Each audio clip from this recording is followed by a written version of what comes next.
mene još jednom, braćo i sestre. Još je petak, 21. jun, 16 je sati. Slava Svevišnjem, slava Tvorcu, slava rodu, slava velikoj slovenskoj domovini u formiranju. Dobro mi došli. Evo, danas, sada opet ide tema orgonomija. Orgonomija. Prenesću vam informacije za koje ja smatram da su vama potrebne u vašem samorazvoju, na vašem putu ka samima sebi, na vašem postizanju slobode, oslobođenja, od torture, nacizma, fašizma, antihrista sistema, kako god to govorili. Kako god to mi imenovali. Evo, dobrodošli ste svi. Nadam se da nisam dosadan sa ovim temama,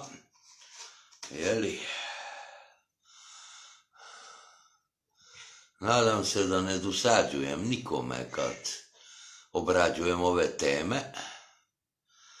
Nekima je to totalna nepoznatica, neki već imate nekakva teoretska znanja i tako dalje. A najmanje vas ima praktička iskustva, a praktička iskustva imate oni koji imate OGT-ja, ili ste sami istraživači pa ste nešto pronašli, nešto postigli. Evo ja ću ovako reći, Evo to je već puno godina od toga, zove me jedan, neću reći gdje živi, i kaže on meni, ti kao stručko, jel bi ti došao pogledat šta sam ja uradio? I normalno, kažemo pa da, zašto ne bi? I lepo dođe kolima po mene i vozi me i dođemo tamo u šumu, jasa i tako skale, gore i drveće iznad. Ja imam šta vidite? Bakarne cevi, debelog fija, dugačke 16 i više metara, i gledam, i on se nasmije, i ništa, ja lepo metnem ruke ovako, osjetim energiju i kažem, vau, pa ovo radi harmoniju. Više od 32 km naokolo. Pa pitam ga, gdje si ti došao na ideju da povežeš, sve, sa kamenjem, sa kristalima i mineralima koji se nalaze u zemlji. Jer on je smolu i sve što je potrebno levao u jednu rupu u skali, u kamenu. Braćo i sestre, kako to radi? To još i danas postoji. I onda zove on mene, ja to pogledam, testiram, nemam šta reći, sam rekao svaka čast, brate. I zove on mene kući, lepo na ručak, sednemo, popijemo duhovno pivo, pijemo duhovno pivo i razgovaramo. I kaže, Milane, nećeš verovat, 8 godina skupljao sam kristale, metale, jedno, drugo, treće, a nisam znao zašto. Sva literatura što je na raspolaganju, svu sam pročitao. I dobijem sliku u glavu, i to ispod smokve u meditaciji, dobijem sliku u glavu šta mi je tamo za uradit i kako to uradit da mi budu duhovi prirode naklonjeni.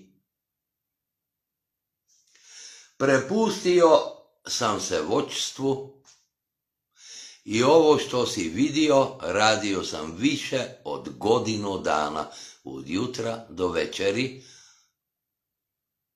ne po svom nahođenju, po svom ego umu i tako dalje. Ne. Nego ovako, kako je viša svest tražila od mene. Ja ga pogledam, dam mu ruku i kažemo svaka ti čast, brate, hvala što si mi ovo iznio. A vama, braću i sestre, ovako, nije on jedini. Sjetite se, u prošlom liveu sam rekao, oni koji su pravi, koji su istraživači, oni se neće javno ispoljavati, niti bilo koga obaveštavati da imaju efektivne stvari i da rade harmoniju u eteru. Neće. I da njihove sprave, bilo to topovi, bilo šta, uspešno rade transformaciju dora u por.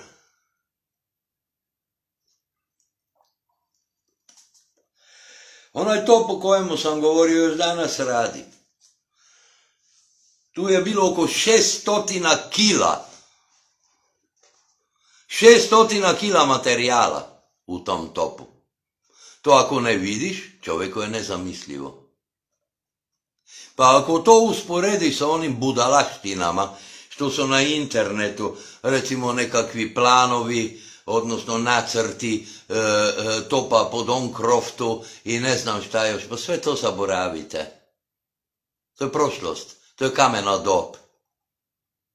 Ako imate takav top, ja nemam ništa protiv, ako ga si i sami izradite i tako dalje. Ja tu nemam ništa protiv. Ne?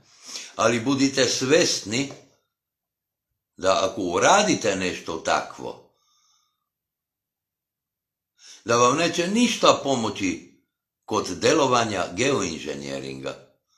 To će pomoći, recimo, vašom prirodnom površinom, pomoći će pticama, pčelama i tako dalje, znači u uskom krugu oko mjesta vašeg boravka i ništa više.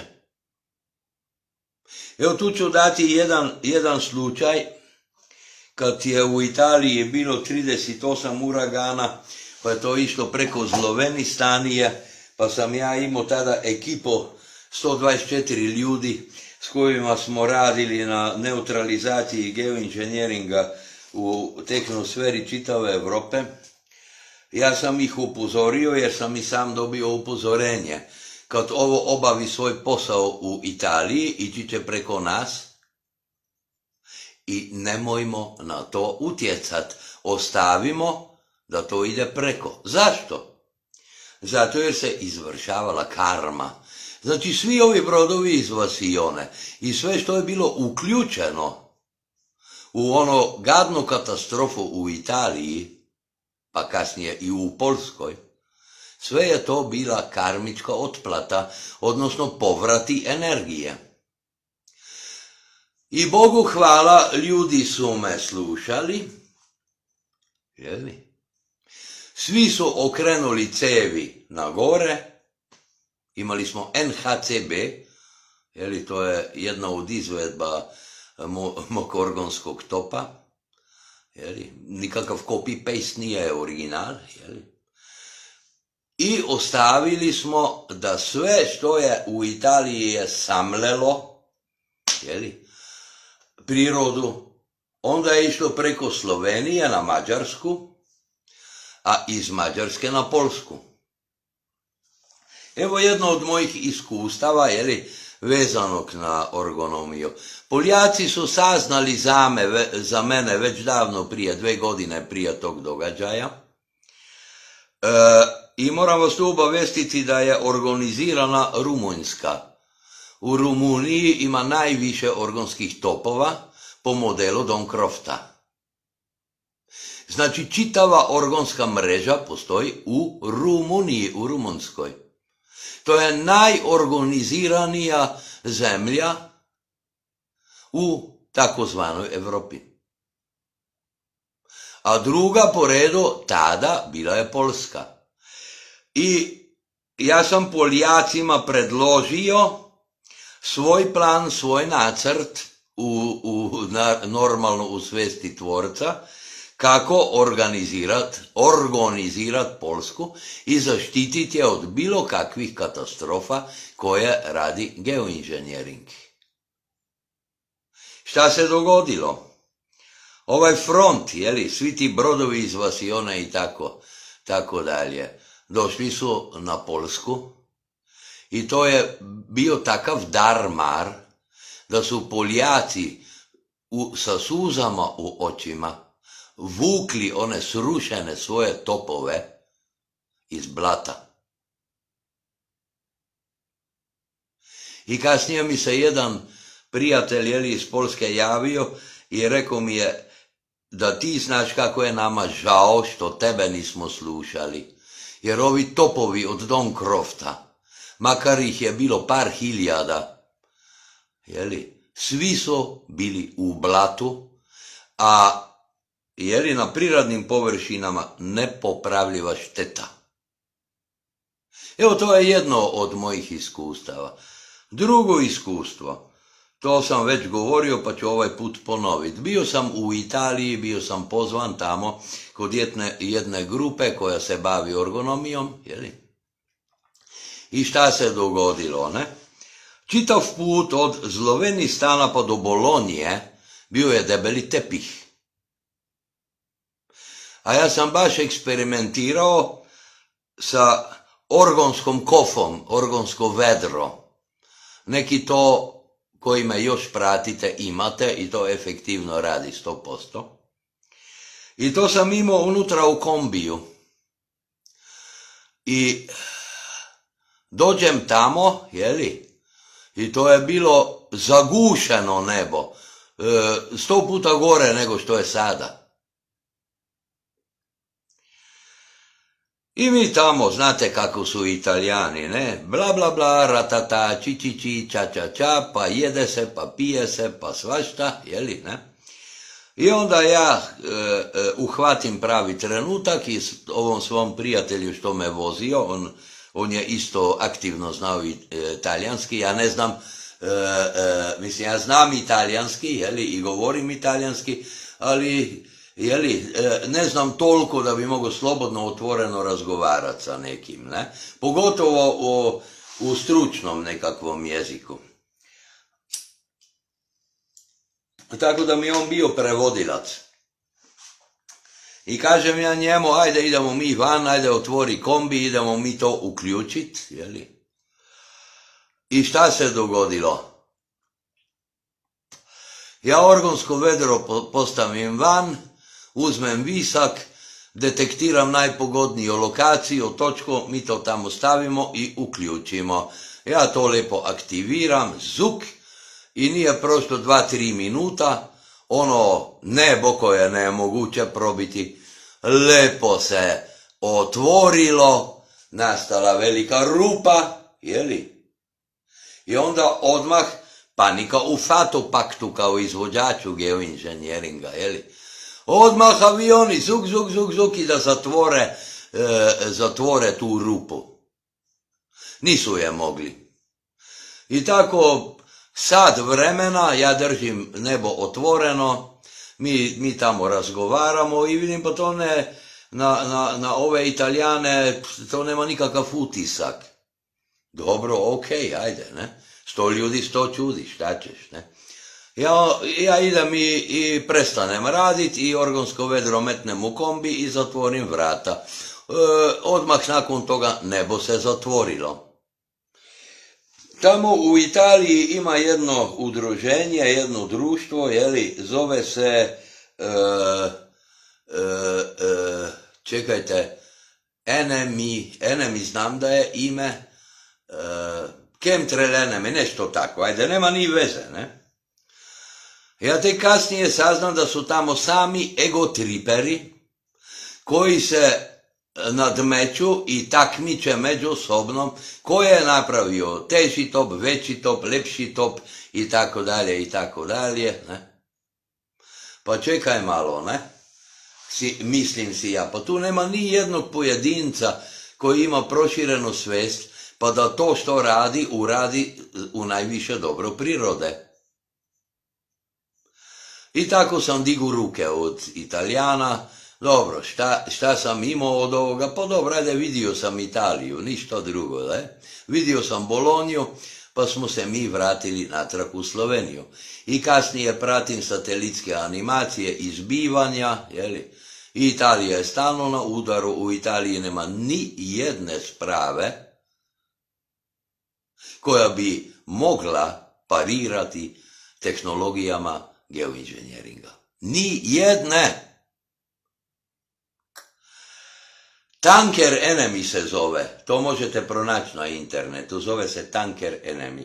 I tako sam digao ruke od Italijana i meni je bilo žao, sam kasnije pratio što se odvija u Italiji, u tehnosferi i mnogo puta sam ja i ekipa, na daljinu, smo rešavali dupe Italijanima i njihovu prirodu i tako dalje i tako dalje. Do danas situacija tamo nije se promenila. Tako da vam malo govorim o istoriji svoje u ergonomiji, ne? Znači, bilo gdje sam se pojavio, već su postojale nekakve grupe, sastavljene od ljudi, koji nisu na nivou i koji nisu u stanju surađivati. U Južnoafričkoj republici postoji jedan čovjek koji je organizirao čitavu Južnu Afriku. Ali, do susreta između njega i mene nikad nije došlo. Zašto? Jer sam ja saznao da je on mason. I ne samo to.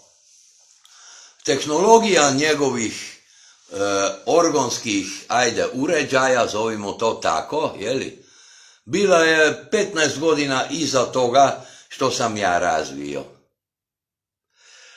Evo, dogodilo se pred 2 godine, kad je on shvatio, ne, jer je prati moj YouTube kanal, prati šta radim sa tornadovima, sa uraganima i tako dalje, i on je mene zamolio za prijateljstvo na Facebooku. Ja sam to prijateljstvo odbio. Evo, toliko da znate. A inače je on svetski priznat arhitekta. Ima nekoliko ljudi u Slovenistanu s kojima je bio u kontaktu i prodavao je preko njih prodavao svoje stvari tu i tako, ali to nema veze, ne? To nema veze. A najveća stvar, meni najveće zadovoljstvo je bilo spašavati Južnoafričku republiku kao najorganiziraniju zemlju u Africi, na kontinentu. Ne? Ja sam se igrao na daljinu i spašavao ono što ovi iz Afrike sa njime na čelu nisu bili u stanju, ni u fantaziji ima da je to moguće. Evo, toliko malo jedan dio moje istorije. A sad ću reći još i nešto, ne? Bio sam na nekakvim forumima, to govorimo o istoriji svojoj, na nekoliko foruma, i tamo su me ego triperi satrli na tim forumima, najviše njih iz Hrvatske. Dobro, ok, u redu, radite vi što god hoćete. Ja sam se htio pridružiti, htio sam suradnju, to je bila misija nemoguće. I ok, i tako je i ostalo. Ali se pojavilo nešto. Na moje objave na forumu reagovao je jedan čovjek iz Srbije, koji je kao najveći majstor za ergonomiju, vamo tamo, gore, dole, ja nisam išao s njime u sukob, ali od njega to je bila takva mržnja,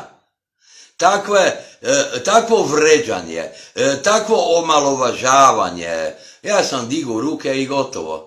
Nije prošlo godinu dana, braćo i sestre, saznam preko mreže, preko Facebooka, imao je saobraćajku u Grčkoj i otišao sa ovoga sveta. I onda ja pomislim, ej, Mirane, pa s time se nije za igrat.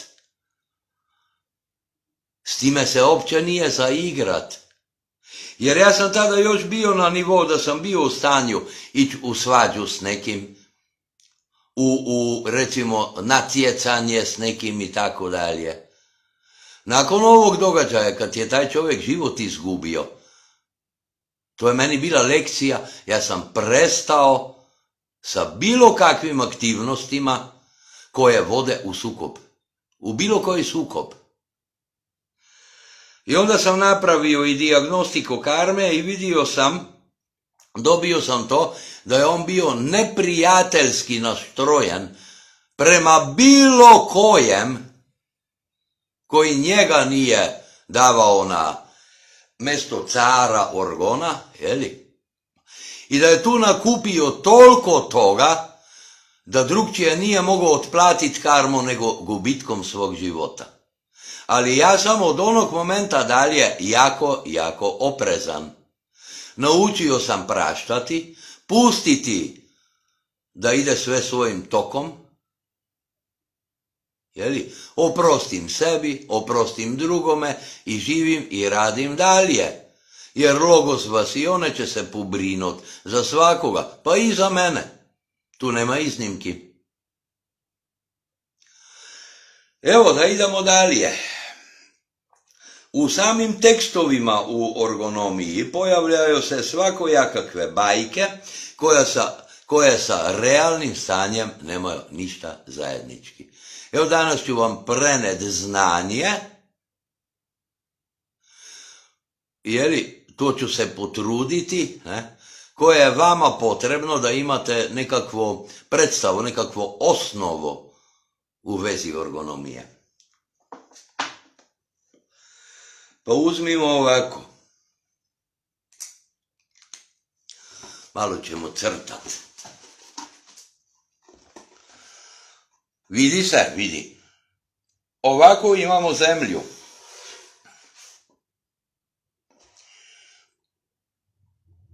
U gornjim slojevima zemlje nalaze se kristali i minerali.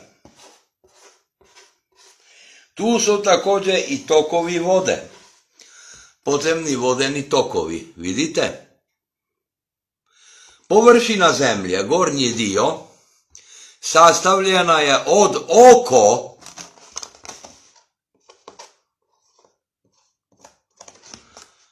82% kristala i minerala u obliku silicijum dioksida, SiO2. Znači, to je najučestaliji kristal i mineral na majci zemlji, u različitim oblicima. Šta je svojstvo tih kristala i minerala, tog kamenja i tako dalje? Šta je svojstvo? Evo ovako ću reći. Ako gledate sada u ekran ovog vašeg telefona ili ste na kompjutoru, šta vi vidite?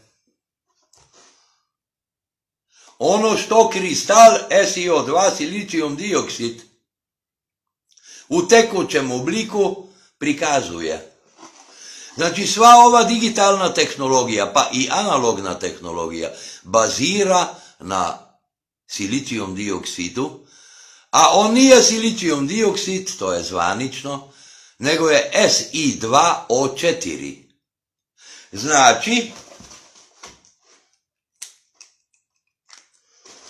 da je kristal silicijuma, imamo ovako. Tu je jedan Si, dole je drugi Si. I onda imamo 1, 2, 3, 4 kiseonika, vidite? Pa kad ovo povežemo međusobno,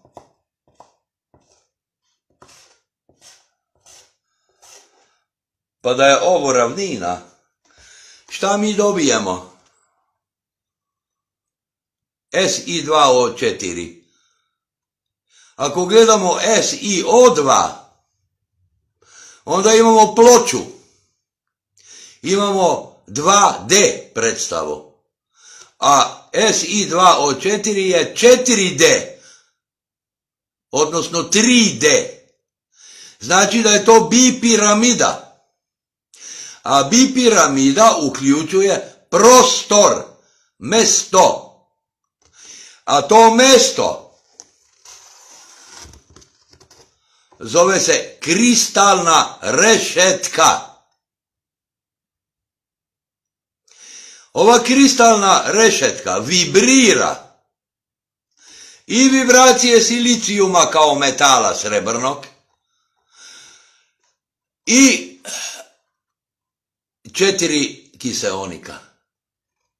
Znači da tu imamo harmoniju vibracija 4:2. A prostor između, prostor je memorije.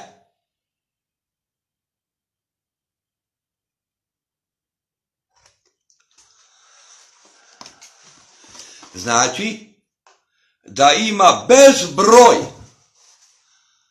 malih prostorčića za memoriju u kori majke zemlje. Sad idemo dalje. Vi znate da voda kad teče u podzemnim tokovima,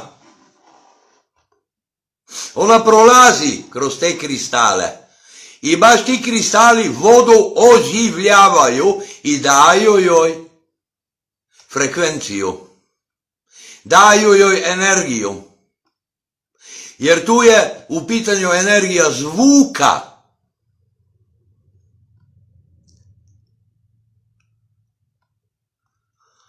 Nije silicijom, Branko Kralj, informacija, nego silicijom ima svojstvo pohranjivanja informacija, primanja informacija i odašiljanja informacija. Evo ovdje ispred mene imate recimo jedan predivan primjerak, kristala silicijuma. Ovo je iz Nepala. A sad zamislite, u vašem kompjutoru ima silicijuma recimo manje od veličine jednog nokta na malom prstu. Znači svaki programer koji radi na kompjutoru radi sa silicijumom. On programira silicijum. On se igra sa kristalnim rešetkama silicijuma. A sad zamislite jedan noktić mali, što je na kompjutoru, pa zamislite ovakav nokat. I tu dođe do izraza ono što ja govorim. Ljudi smo nerazvijeni. I ova tehnologija je zakurac. Ako ti razviješ sebe, zamisli šta možeš raditi po pitanju energije, informacije i vibracija sa ovakvim komadom gorskog kristala, silicijuma.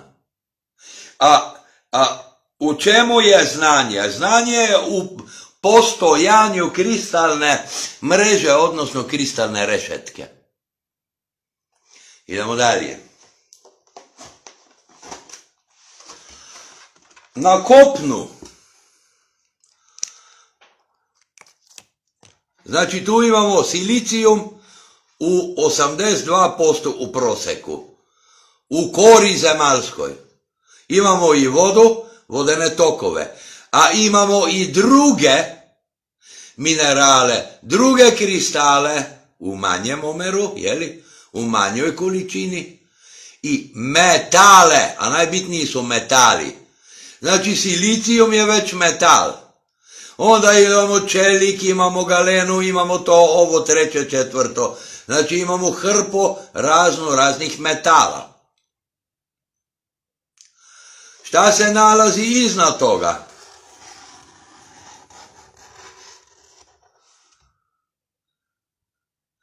Biljni svet, braćo i sestre. Biljni svet. Znači tu su biljke. I što više ima biljaka i zelenila, to više ima organske životne energije. I to više ima transformacije. Recimo kad padne kiša, a tu je nebo, uzmimo to ovako, pa su to gore na nebu oblaci. Jeli? Pa pada kiša. Ova kiša je mrtva, nikakva, kurac na batini, jel tako? I kad ta kiša padne na zelenilo, već u biljkama dođe, u samim biljkama koji je usišu, dođe ta vodena para koja je u obliku padavina pala na zemlju, u dodir sa mineralima iz kojih je sastavljena biljka, jer korenje od biljaka crpi minerale, hrani se njima, a tu ima jako veliku ulogu i karbon, C. U vazduhu CO2 koji je hrana biljkama. Idemo dalje. Znači, tu imamo kristale i minerale i vodu. Tu imamo biljni svet i korenine. Korenine od drveta ili od bilo koje biljke crpe vodu da bi rasle. A ova voda što pada dole, kontaminirana je. I šta se onda dogodi? Ta voda ide, jeli koliko je biljke pokupe, ide u zemlju i u dodir sa kristalima SiO2. A sada idemo ovako. Oni koji ste odslušali moja prijašnja predavanja, vi znate da to radi ko pulzator. Ovo radi ko akumulator organske životne energije. Znači, energija se akumulira biološkim, evo ovako ću, nebo, odnosno stratosferu, to je stratosfera. Akumulira se organska životna energija preko biljaka koje trebaju organsku životnu energiju. Preko biljaka i višak ide u zemlju. Pošto je ova voda, ove padavine, kontaminirana, sve ide na pročišćenje. A kako se može pročistiti? Može se pročistiti na ovaj način. Svi kristali, minerali, koji imaju svojstvo malih ogledala, transformišu dor koji je u vodi, u padavinama, u por, u pozitivni organ. I tako se voda pročišćava. Ajde, uključit ću delovanje geoinženjeringa. Znači, geoinženjering negdje napumpa vodu,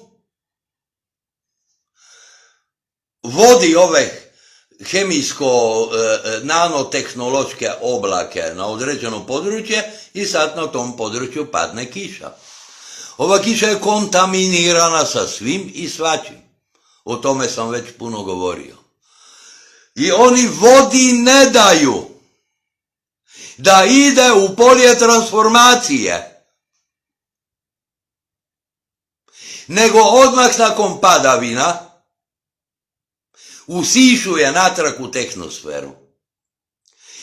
Pa se mi nakon padavina ne osjećamo sveže, ne osjećamo se pročišćenima, jer kontaminirana voda vraća se gore u nadri oblake i dok se ne vrati mi smo u negativnoj energiji. Zato se uvijek nakon kiše loše osjećamo. Nema svežine.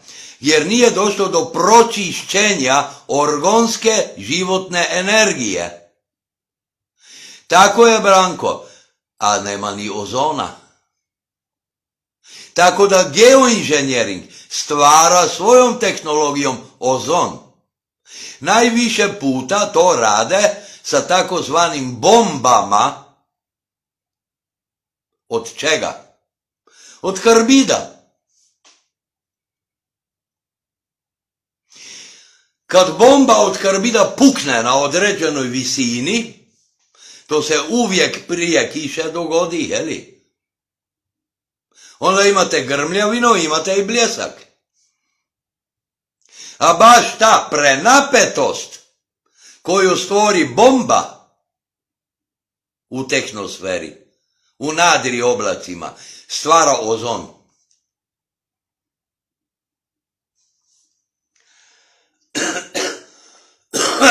Tako da je sve što je prirodno zagušeno, ubijeno, stvoreno je sve veštački. Tako da nema više prirodnog oblaka. Ništa više nije prirodno. A priroda je žrtva tog kriminala. Ovdje ću govoriti i o sečnji šume. Zašto se seku šume? Pa ne samo zbog dobiti, zbog posla. Zbog para. Ne seću se samo. Zašto se uništava priroda? Pa iz prostog razloga da ne bi dolazilo do transformacije negativnog ili det organa u pozitivni organ. Zašto? Jer organska životna energija, znači por, pozitivna organska životna energija, energetizira i pročišćava sve što je živo. Još jednom, tehnosfera, biljni svet i mineralni svet. To je jedan veliki akumulator organa, a tamo gdje se nalaze sićušne čestice metala, koje su u stanju napraviti odblesak svjetlosti, tamo dolazi i do transformacije. I tamo se voda čisti. Tamo gdje su takvi metali prisutni u zemlji, tamo se voda pročisti i onda programira, silicijumom, kristalima silicijuma. Evo tako ide taj prirodni proces, vi probajte, jer ja ne želim tu na sebi davati nekakvu važnost. Ako to negdje pronađete na internetu, ako ima neko to znanje, molim lijepo, dajte me obavestite da znam da nisam ja jedini koji to zna.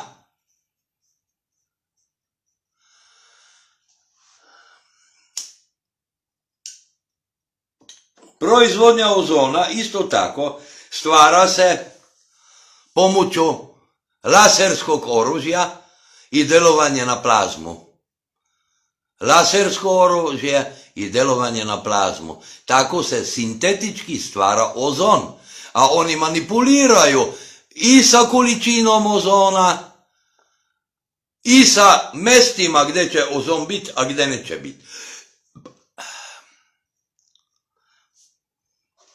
Ja sam danas samo htio prenesti da počnete prirodno razmišljati. I ubijanje života je tu nacrtano. Ubijanje života.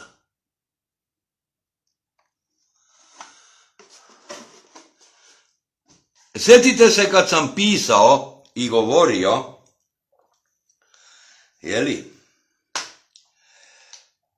da se radi o ekocidu. Ekološki genocid, to se odvija, braćo i sestre, i geoinženjering je samo dio tog velikog plana i projekta o kojemu nigde niko ništa ne govori. Svi se samo segmentarno bave sa tim, onim ili trećim, a najređi smo koji smo u stanju povezati sve zajedno. Niko nigde ne objavljuje koliko se smanjila količina kiseonika u posljednjih 8 ili više godina.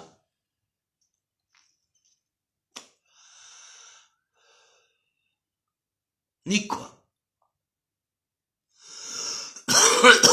Pa se vraćam na početak orgonomije.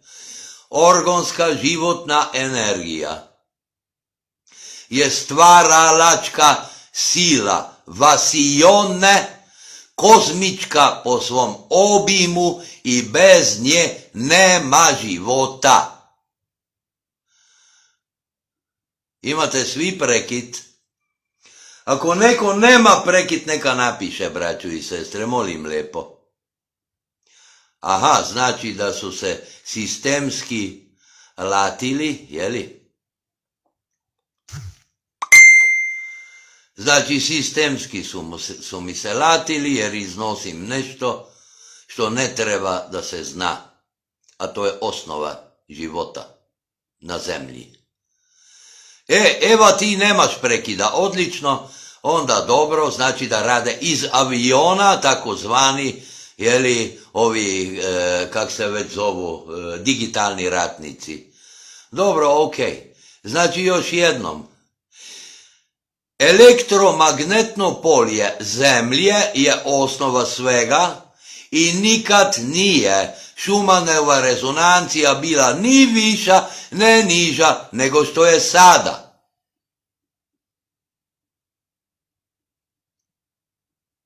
Uvijek je bila 7,83 takozvanih herca. Uvijek je bila, jeste i bit će. Zašto? Jer je to kozmička frekvencija koja povezuje sve žive planete, čitave vasione. Tu možete sada vidjeti koja je velika manipulacija sa ovim spravama koje mere Bog zna šta. I ovi zaluđeni New Ageri, diže se vibracija zemlje. Kurac se diže kad vidim zgodnu ženu. Vibracija zemlje uvijek je bila, jeste i bit će 7,83 takozvanih herca.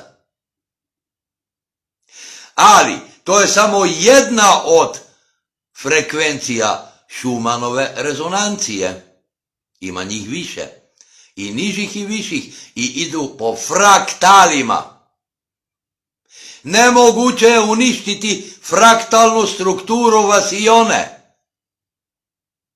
Ako među vama postoji neki koji je naseo, diže se Schumannova frekvencija, gledaj to, gledaj ono. Pa ona sprava meri elektromagnetna polja od mašinerija, od mašina, od tehnologije, a ne Schumannovu rezonanciju. Još jednom, 7,83 herca istovremeno je zaštita biološkog života. Pa ako je ona preglašena tehničkim, frekvencijama, štetnim frekvencijama, onda je ugrožen i život na zemlji.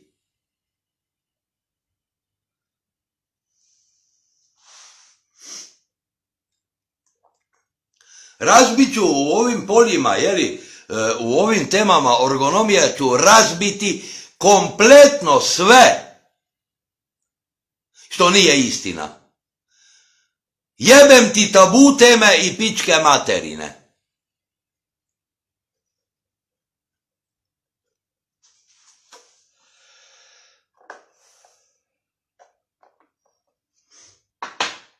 A ovo je osnova. Osnova života na zemlji. Silicijum kristali, ima ih 82%. Pa zašto ih ima 82%? Zato jer je tvorac inteligentan. I znao je zašto 82%. Zašto je toliko potrebno na majci zemlji da bi se odvijali životni procesi. A isto tako je 7,83 od tvorca data frekvencija. Govorim o Schumannovoj rezonanciji. A Schumannova rezonancija je samo interakcija između stratosfere i Zemlje. I uvijek je nepromenjena. Evo ja ću napraviti ovako, ću nešto napraviti pa ću vam verovatno, ne obećajem, ako ću stići, ću vam napraviti još jedan moj poklon, jeli, pa da odslušate to pa ćete onda shvatiti o čemu sam govorio. Ja ako otvorim Nives sada Facebook na kompjutoru, onda ću imati gadnih problema pa neću moći završiti ovaj live, tako da ću kasnije pogledat šta si mi poslala, jeli, koju si mi poruku poslala.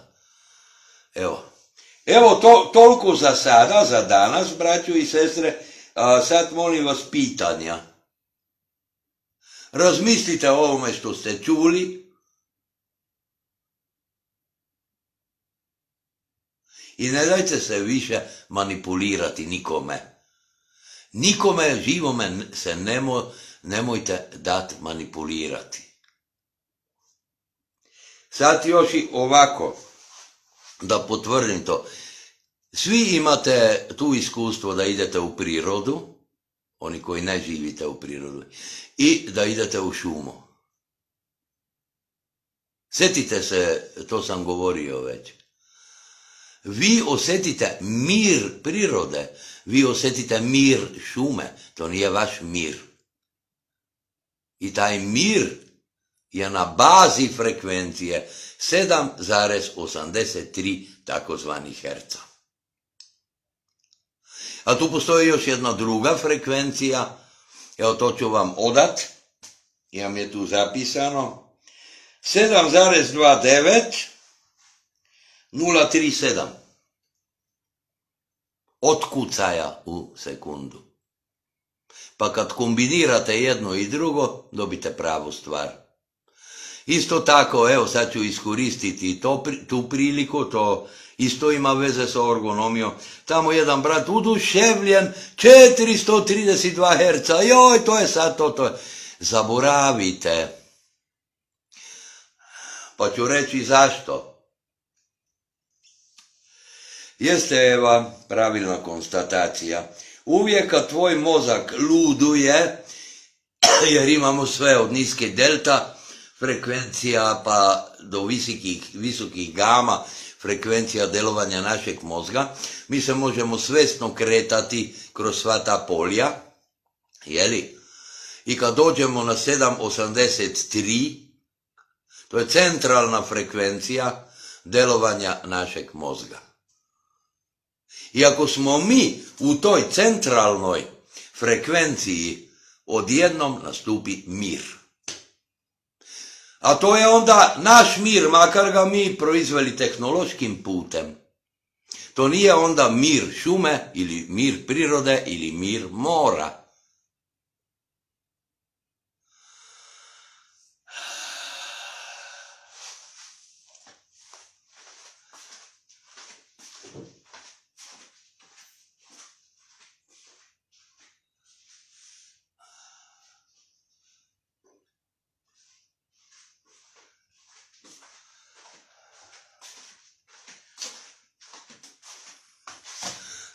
Ovo je jedna od mojih tibetanskih zdela, ručno izrađena, jeli? Sad ne znam koliko će ova tehnologija to moći prenesti, jer je to osakačena tehnologija, digitalna tehnologija, osakačenost. Ali mislim da ćete čuti ovo, ako imate svoju zdelu, podešenu na prave frekvencije, onda ćete moći doći do svog dubokog unutrašnjeg iskustva, pa isprobajte. Idemo ovako.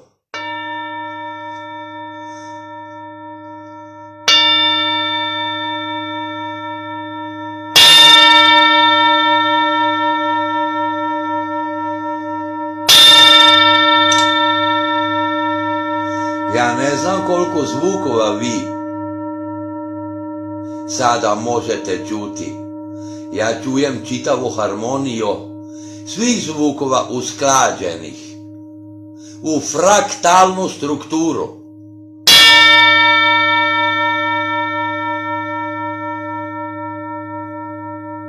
A među njima je 7,83 Hz.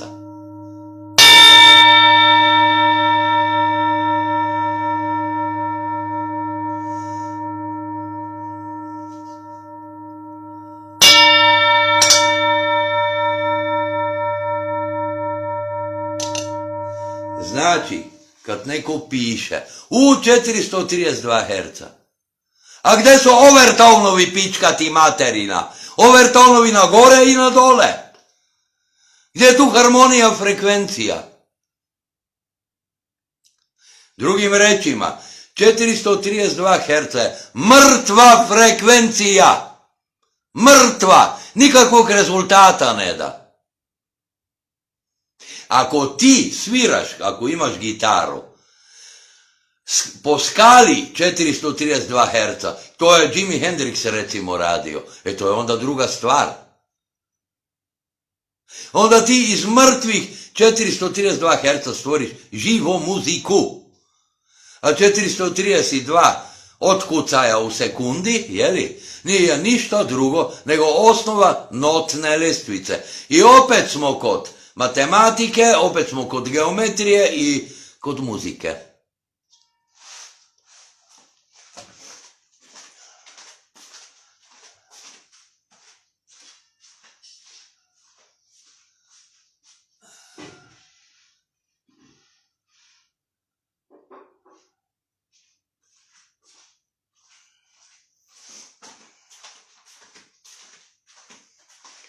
A da mi upotrebljavamo analognu tehnologiju, vi bi na svojim telefonima čuli svaki zvuk od ove zdele i čitavu harmoniju svih tih frekvencija. Znači, jedna frekvencija nije ništa drugo nego mrtva stvar. Tek simfonija, zovimo to tako, stvara život.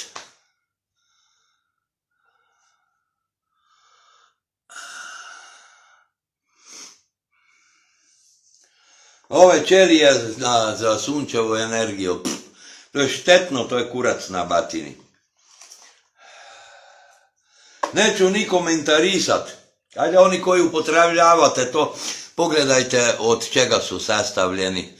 A pošto sve zrači, sve ima svoje frekvencije, onda možete znati. Šta vi radite kad upotrebljavate ove ćelije? Jeli, fotoćelije.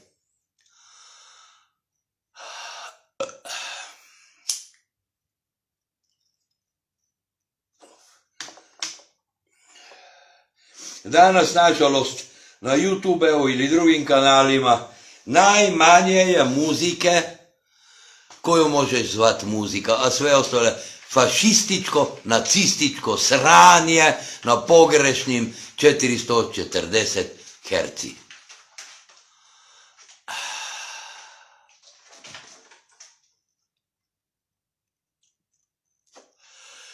I isto ću vas, to sam već par puta pa ću sad ponoviti. Poserem se na solfeđu frekvencije, jer to je sve pogrešno. To su samo brojevi. A jedan broj nije jedan otkucaj u sekundi. Ja imam ta znanja, pa mogu broj pretvoriti i dobijem pravu frekvenciju. Čitav je internet pun dezinformacija, laži i sranja. Jako malo kvalitetnoga postoji na internetu. Jako, jako malo, braćo i sestre. Pronađite to što je kvalitetno.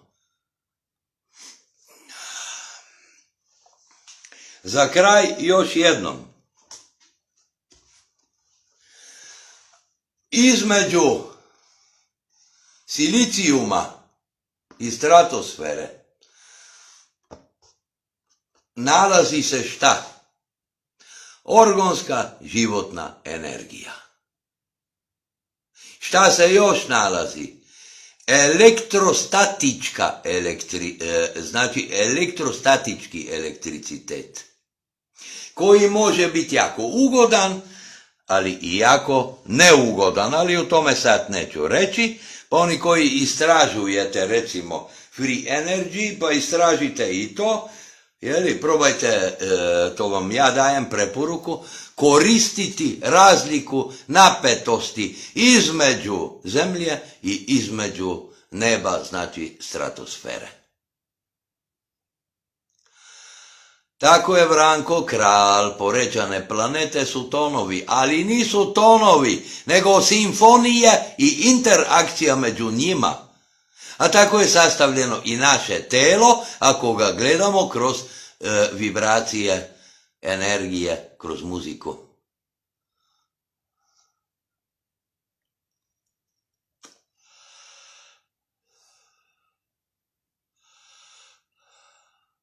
Odlično si, Dragana Knežević, razumela, ću to pročitati. Mir je pokazatelj u kom pravcu se krećemo i kad se uskladimo sa mirom Majke Zemlje, eto zaštite za nas i okruženje. Jel tako, brate? Jel sam dobro razumela? Jesi. Ja kad idem recimo negdje, jer živim u prirodi, ja nisam u urbanoj sredini. To sam prevazišao već davno, pa ne bi živio u urbanoj sredini za ništa na svetu. Kolike godine sam živio tamo u brdo gore, Bogo iza leđa, gdje sam se družio samo sa biljkama i životinjama. Ja kad idem u urbanu sredinu, ja popizdim. Mogu se ja uklopiti pa prihvatiti, ali kad se vratim, meni treba 3 dana da dođem k sebi. Ko da sam ušao u gnezdo od osa iz Tršljanova. Tako se osjećam. Pa se onda pitam, gledaj kako je li čovjek kao živo biće, kako je fleksibilan, kako je gumen, kako se on u stanju prilagoditi takvoj sredini u kojoj ja ne bih htio biti ni pokopan, a kamoli da živim tamo. Pa osnova, Milena, ti je mir i tihovanje, pa to je osnova svega.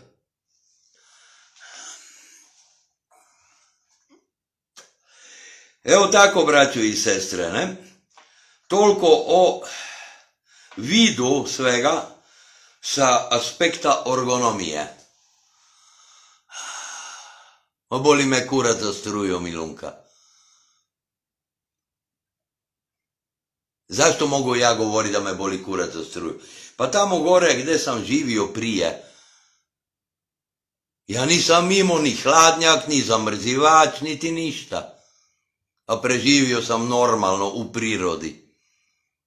Nije mi trebalo ništa. I struju koju sam imao, imao sam zato da mogu objave raditi i da sam na telefonu dostižan i tako dalje.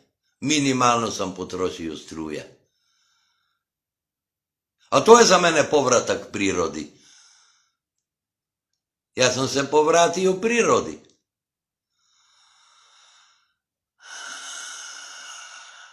Mira, pa ništa čudno nije. Ti, nažalost, ili na sreću, ne vidiš entitete u tim trgovačkim centrovima. Tamo su entitete. Većina populacije koja ide u trgovački centar programirana je. I kad ta populacija uđe u trgovački centar, tamo su već entiteti. I ti entiteti, znači ta populacija nije imuna na te entitete. Evo pa kad se pitaš zašto tebe boli glava. Ako si ti svoja, glavobolja ti je stvorena od tih entiteta koji ne mogu sa tobom manipulirati i potvrditi programe koje imaju ostali što su u trgovačkom centru, a te programe dobili su preko televizora, preko reklama. Evo pa ti savjetujem, uzmi moj OGT, prije nego što uđeš u centar, kaži hvala Svevišnji što brineš o meni Imaj OGT sa sobom i opće nećeš osjetiti nikakve nelagode, ćeš se u trgovačkom centru kao da si došla u nekakav drugi svet koji nije tvoj svet. To je i tebi preporuka, Ana.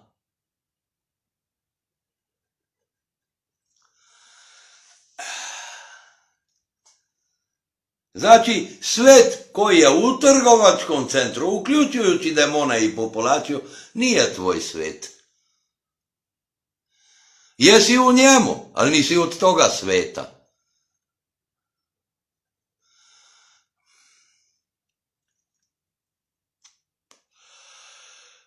Već Jarec, ovo ću pročitat. Rudolf Steiner je rekao, majko mila kakav, je rekao da je lenjština, prirodni odbrambeni mehanizam kao odgovor na materialističko, bezumno društvo u kome živimo. Jeste. I ne samo to, možemo o lijenosti govoriti i na neki drugi način. Kad je čovjek bolestan, baš zbog, recimo, ajde previše angažiranosti u ovom glupom svetu, u ovom trulom društvu, šta se dogodi? Pa uključi se taj prirodni odbrambeni mehanizam i baci ga u krevet.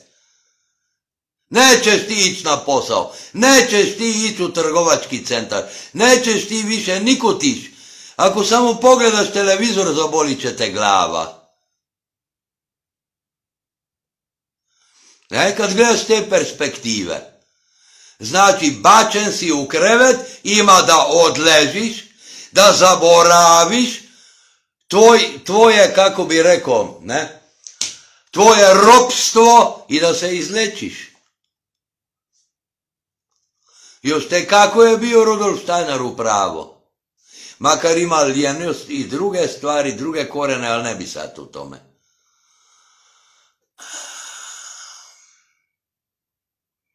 O, to si zajebo, ne znam ko je to napisao. Još te koliko je entiteta u gostioni. A sve zavisi od toga tko je unutra u gostioni.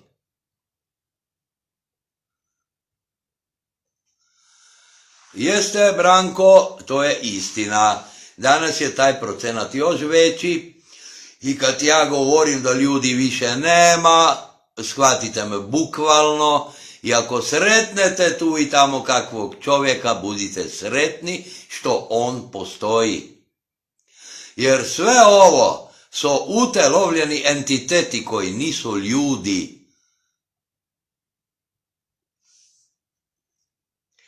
A pošto je čovjek ugrožen, ide čišćenje čitave planete.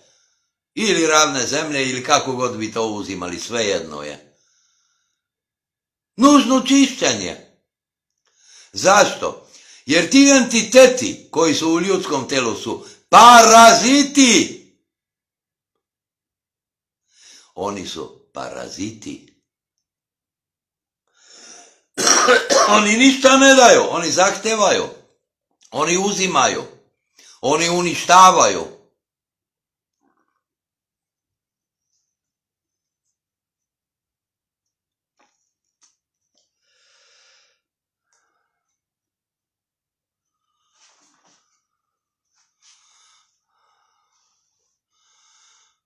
Pa nemoj se s njima, Dragana, opterećivati.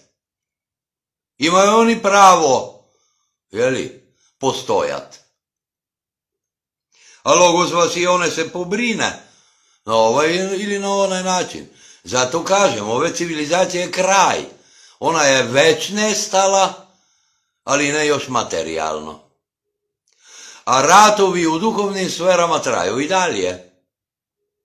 Kozmički ratovi traju i dalje. A protiv koga se ratuje? Protiv Isusa Hrista u svakome u nas. Odgovorno tvrdim da se ratuje protiv Isusa Hrista u svakome od nas. I na nama je, hoćemo u tom ratu surađivati ili nećemo. A tu je, to se odražava u onom borba veštačkog protiv prirodnog. Jer Isus Hrist je bio prirodan čovjek. Kao svaki Indijanac, kao svaki, ne znam, bilo koji prirodan čovjek. A priča o njemu, to je druga stvar. Bajke o njemu, to je druga stvar.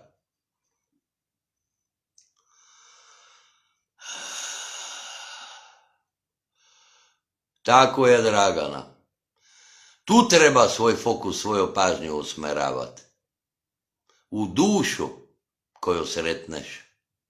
I raduj se što postoji. I osmeh je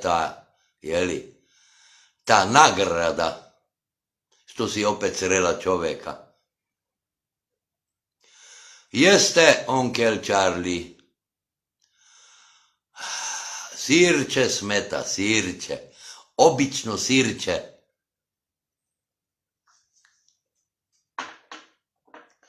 A kad tako pogledaš, pa i sirće je prirodno, onkel Charlie, zar nije? Je li to nešto veštačko?